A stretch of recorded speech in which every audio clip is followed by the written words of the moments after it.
After Bank of Canada raised interest rate multiple times and the government launched a series of policies to stop the market frenzy, the Toronto real estate market is no longer a strong seller's market.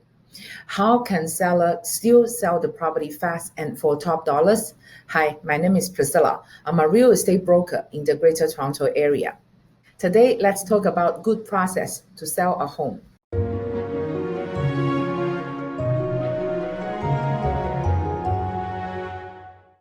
There are 6 steps involved to sell a home, starting from choosing the right listing agent to the final closing and receive funds. Every step requires very good planning and implementation. We're going to look after them one after one. The first and very crucial step is to find a good listing agent.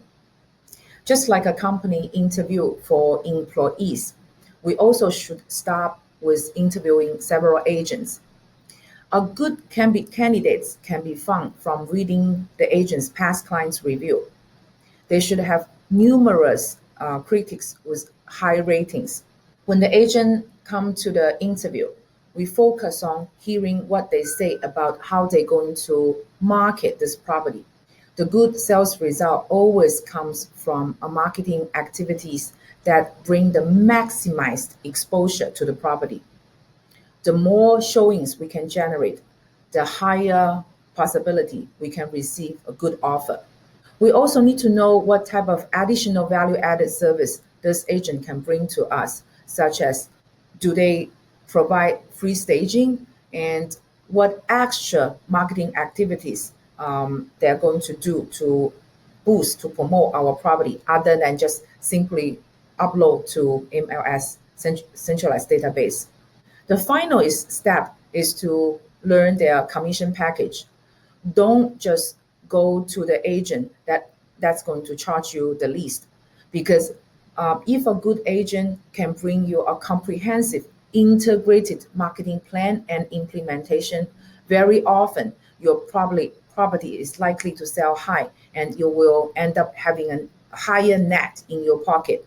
And also, don't just give your listing to the agent who verbally promise they're going to sell your property for the highest amount, because without a written promise, it can end up as just empty words, because nobody can dictate how much this property can sell except the market itself. A next and also very important step is to set the right listing price.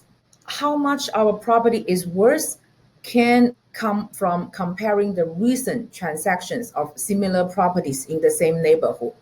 And after we know that number, just examine, is our expected price is aligned with the market price?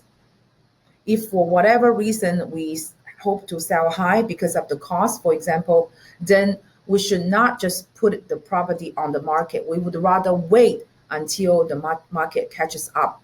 Otherwise, if you set the property price too high, you will end up on the market for very long and leading the potential buyers to think something is wrong with our property. And the result often is detrimental. And if you choose bidding strategy, then know this: the highest the offering price from all the offer we receive on the offer review day is the market price, is the highest market price that the market is willing to offer. Because since the listing is public, all the potential buyers already join your bidding. And then after we set the listing price, we should sign the listing contract with your chosen agent. There are 2 types of listing.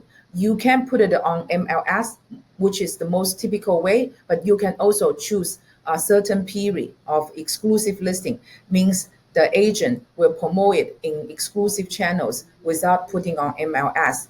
So sometimes the listing agent can promote your property in his or her own database for a couple days and before putting on MLS.